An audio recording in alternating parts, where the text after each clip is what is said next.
Chers amis, bonjour. Nous sommes le lundi 30 août 2021. Il est 9 heures. Quelques news de l'Arménie, de l'Artsakh et de la diaspora arménienne. Tout d'abord, l'Arménie, donc hier dimanche, dimanche 29 août, entre minuit et 2h30 du matin, tir intensif dans la région de Geralkonik, oui, dans la région de Sotk, pardon, le village où il y a la mine d'or, donc de Sotk, derrière le lac Sevan, en fait, du côté de face à Karvachar. Les Azéris ont tiré, les Arméniens ont répliqué, donc il y a eu des échanges nourris de tirs durant plus de 2 heures. Les Arméniens se sont arrêtés lorsque des ambulances se sont approchées des positions azéries.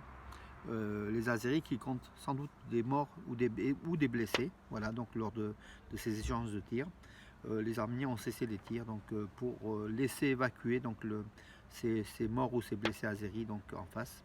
Ils avaient cherché, ils ont trouvé quoi, la réplique des Arméniens qui ont répliqué de façon forte, voilà. Et fort heureusement, donc aucun blessé, aucune victime du côté arménien, voilà. Ça c'était donc dimanche matin, très tôt le matin. Alors, un avion de la Turkish Airlines a traversé pour la première fois l'espace aérien de l'Arménie par un vol donc Bakou-Istanbul, donc au-dessus de l'Arménie. Le ciel de l'Arménie étant un ciel ouvert en fait, décrété un ciel ouvert depuis plusieurs années déjà, pour favoriser sans doute le transit ou le international ou le tourisme. Chose qui n'est pas vraie donc pour la Turquie. Les avions arméniens ne peuvent pas survoler la Turquie. En tout cas, la Turquie ne répond pas quand il y a des plans de vol, pour pas être prise en flagrant délit. Voilà. Mais du côté arménien, on laisse faire au-dessus du ciel arménien. Les avions turcs peuvent relier donc de Bakou à Istanbul en passant au-dessus d'Yerevan, qui est en ligne directe, en fait, plus courte que par la Géorgie ou par la mer Noire. Donc Harout Sassounian, qui est très connu en fait, Harout Sassounian, qui est comment dirais-je, un journaliste et puis engagé donc dans la cause arménienne aux États-Unis, m'a fait un message en disant que c'est pas la première fois qu'un avion turc survole l'Arménie. Il semblerait que d'après les médias arméniens, quand même cette année, c'est la première fois. C'est la première fois puisque d'habitude, cette ligne Bakou-Istanbul passait par la Géorgie, donc se détourner un petit peu pour aller jusqu'à Istanbul. Voilà donc les autorités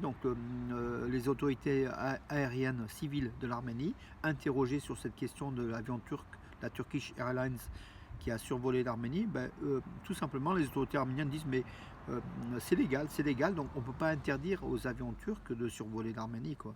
Et comment faire le tri entre les avions turcs et tout le reste, puisque l'Arménie a décrété donc son ciel comme un ciel ouvert donc à l'aviation internationale.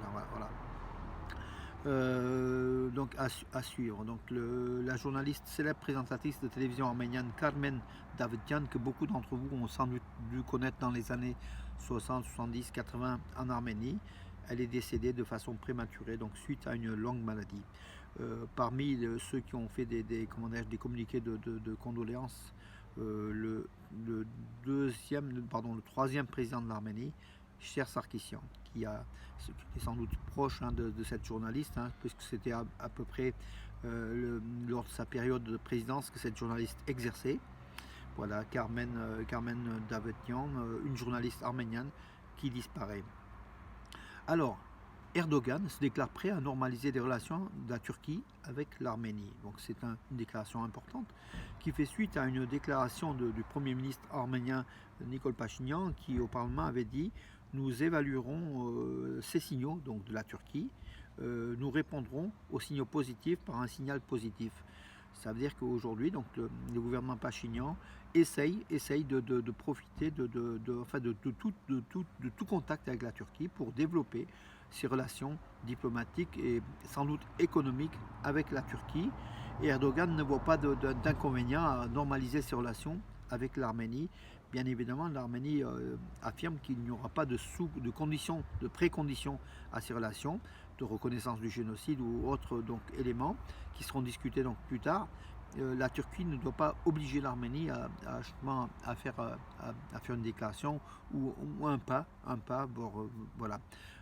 Moi, je pense que ça fait partie de la réelle politique, mais avec la Turquie, on n'est jamais gagnant. On n'est jamais gagnant, donc ça, attention quand même à l'Arménie qui veut s'ouvrir. Bien sûr, économiquement, ça serait bien, même si peut-être au niveau des entreprises arméniennes, ça serait pas très bien. Et l'embargo donc sur les produits turcs aujourd'hui en Arménie donne une santé aux entreprises arméniennes qui produisent désormais donc du local, made in Armenia plutôt que made in Turkey. Voilà, donc à voir, à suivre, mais en tout cas le gouvernement Pachinian lance des signaux en direction d'Ankara, et Ankara répond aussi par des signaux positifs a priori, hein, ne serait-ce que par la déclaration de Erdogan. Mais à se méfier aussi, je pense, au regard de nos relations conflictuelles, et puis de la Turquie, qui était du côté de l'Azerbaïdjan lors de la guerre, où on a perdu quand même près de 5000 soldats. Voilà, une Turquie qui a agi contre les Arméniens. Comment peut-elle être aujourd'hui favorable aux Arméniens? Donc, question Erdogan, hein, vous savez, l'homme n'est pas un détail près. Il peut faire des virages à 180 degrés, à 360 degrés et revenir sur ses positions. Ce ne sont pas des gens fiables. Mais bon, il mène quand même une politique aujourd'hui, une politique, de terrain, et la Turquie, il faut le dire, fait peur quand même. C'est une nation aujourd'hui forte, devenue forte grâce à l'OTAN, grâce aux Américains notamment. Mais voilà, peut-être l'Arménie essaye de se prémunir contre les futurs conflits, car la Turquie vend des armes, prépare de nouvelles armes, et effectivement c'est une menace pour la région du Sud-Caucase et pour l'Arménie. Peut-être qu'Erevan cherche une parade aussi à ce niveau-là. Passons au sport, donc au football. Donc hier soir, Rome, pour la deuxième journée du championnat d'Italie, Rome s'est imposé 4-0 contre Salernitana 4-0. Notre héros national, Henrik Mkhitaryan, le capitaine de l'équipe d'Arménie, n'a pas marqué, mais il a été l'auteur d'une superbe passe décisive. Nous avons suivi le match en décalage, une superbe passe décisive qui a donné le deuxième but du club romain, voilà, de Rome. Voilà. Voilà, Stataroyan, l'autre international arménien, et puis aussi capitaine de l'équipe d'Arménie, a joué en Espagne à Cadix. Par contre, ils ont perdu, je crois que c'est 3-2 le score final. Et voilà, Stataroyan a reçu un carton jaune. Il est sorti à la 48e ou 50e minute. Voilà, mes amis. Donc, il poursuit quand même une carrière en Espagne, c'est international arménien. Henrik Mkhitaryan en Italie et Sarkis Adamian en Espagne. Donc, nous avons dans les trois championnats, 3 des 4, des 4-5 meilleurs championnats d'Europe, on a 3 internationaux arméniens qui évoluent. Voilà. En championnat de France, on attend aussi un jeune arménien à Nantes. Voilà mes amis, écoutez, j'en ai fait le tour. Oui, au niveau des informations autres que... Alors, je vais vous donner donc Alors, au Karabakh, pas loin en archéologie, près d'Askeran, en Artsakh, découverte d'une nécropole hellénique, donc de l'époque grecque, datant du 1er ou 2e siècle avant Jésus-Christ, avec des faïences, pas mal d'éléments d'archéologie, donc non loin d'Askeran, donc dans la partie arménienne non occupée de l'Artsakh.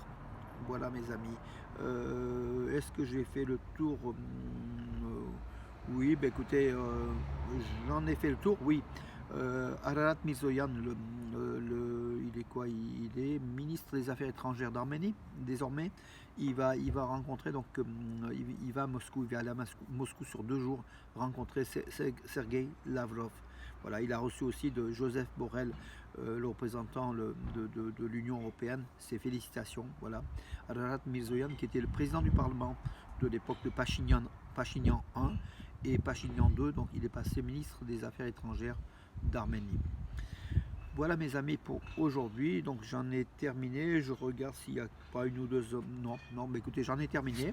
Alors, Valence et région Bourg-les-Valence Arménia, l'association Arménia culturelle participera au forum des associations dimanche prochain. Ce sera dimanche prochain, 5 septembre, à la halle des 3 Sources à Bourg-les-Valence, voilà, avec un stand arménien. Regardez l'équipe, c'est une belle équipe donc d'Arménia, des bénévoles qui sont super investis donc, dans l'action au profit de l'Arménie. On aura un stand arménien vantant l'histoire, l'archéologie, le tourisme, l'Arménie, l'Artsakh, beaucoup de choses.